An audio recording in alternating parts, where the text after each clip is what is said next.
akan menjadi negara adidaya seperti apa Cina? Itulah yang jadi pertanyaan dari abad ke-21. Menurut para pemimpin Amerika seperti Menteri Luar Negeri Mike Pompeo, Cina akan menjadi mimpi buruk otoriter yang rakus, berniat menghancurkan demokrasi. Tiongkok adalah kekuatan utama untuk rentang sejarah yang panjang, dan kebijakan serta praktik luar negeri dari dinasti besarnya dapat memberi kita wawasan tentang bagaimana para pemimpin Tiongkok modern dapat menggunakan kekuatan mereka yang semakin meluas sekarang dan di masa depan.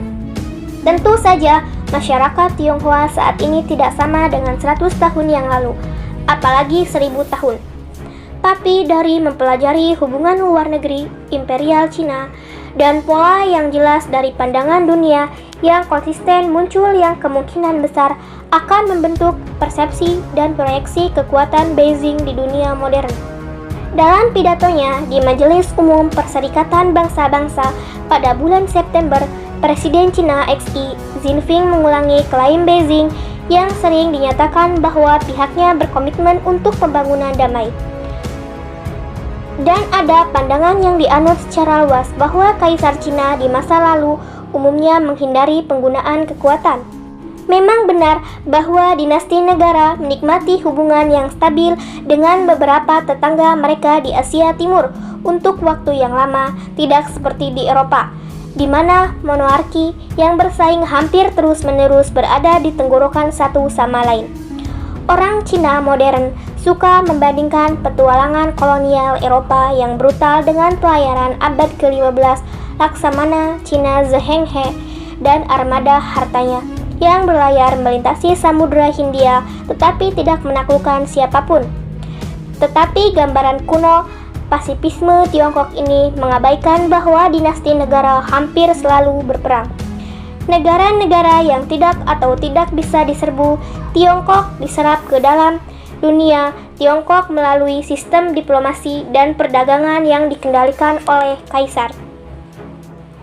Pemerintah lain diharapkan memberikan penghormatan kepada pengadilan Tiongkok sebagai pengakuan atau superioritas Tiongkok, setidaknya secara seremonial, dan kaisar kemudian menganggap mereka sebagai pengikut. Apakah sistem penghormatan semacam itu benar-benar ada sebagai kebijakan luar negeri yang keras dan cepat atau yang diterapkan secara konsisten masih diperdebatkan di kalangan sejarawan. Tetapi jelas bahwa orang Cina biasanya mencoba untuk memasukkan norma dan praktik diplomatik mereka kepada mereka yang menginginkan hubungan formal dengan Cina. Anggap saja sebagai aturan permainan luar negeri di Asia Timur yang ditentukan oleh Cina. Jadi sementara Xi mengatakan kepada PBB pada bulan September bahwa Beijing tidak akan pernah mencari hegemoni, ekspansi, atau lingkup pengaruh. Sejarah menunjukkan bahwa Cina akan menggunakan kekuatan atau paksaan terhadap negara lain ketika mereka melawan kekuatan Cina. Ini berimplikasi pada Vietnam dan negara-negara Asia Tenggara lainnya yang membantah klaim Cina atas hampir semua Laut Cina Selatan, dan untuk Taiwan yang dianggap Beijing sebagai provinsi pemberontak. Salah satu alasan yang mendukung gagasan bahwa Cina akan menjadi negara adidaya yang jinak adalah amoralitas kebijakan luar negerinya saat ini. Tidak seperti AS dengan semangat misionarinya untuk membawa bentuk kebebasannya kepada semua. Cina tampaknya tidak terkait untuk mengubah dunia. Demikian argumen ini hanya menghasilkan uang darinya. Apa benarnya ini? Cina sama-sama senang menjual jaringan Huawei 5G ke Rusia yang otokritis dan Jerman yang demokratis tanpa keributan. Orang Cina juga memahami hubungan antara budaya dan kekuasaan. Orang lain secara alami melihat ke Cina, masyarakat paling maju di Asia Timur ketika membangun kerajaan mereka sendiri, dan mereka dengan bebas meminjam kode hukum dan lembaga pemerintahan, gaya seni dan sastra, dan yang paling terkenal karakter tulisan Cina. Ikatan budaya bersama ini menopang pengaruh Tionghoa di wilayah tersebut, bahkan ketika negara itu sendiri secara politik melemah. Xi sangat memahami hal ini dan dia bermaksud untuk membangun kekuatan lunak Cina dengan mendorong nilai-nilai Cina, baik yang lama maupun yang baru. Bahkan di zaman dahulu, kala orang Tionghoa menganggap diri mereka lebih baik dari orang lain karena mereka percaya bahwa peradaban mereka adalah peradaban.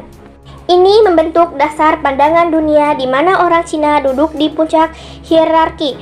Mereka tidak percaya pada hubungan yang setara, setidaknya dalam istilah resmi atau ideologis. Tatanan dunia mereka dengan aturan dan normanya didasarkan pada prinsip keunggulan Cina dan penerimaan superioritas itu oleh semua orang lain.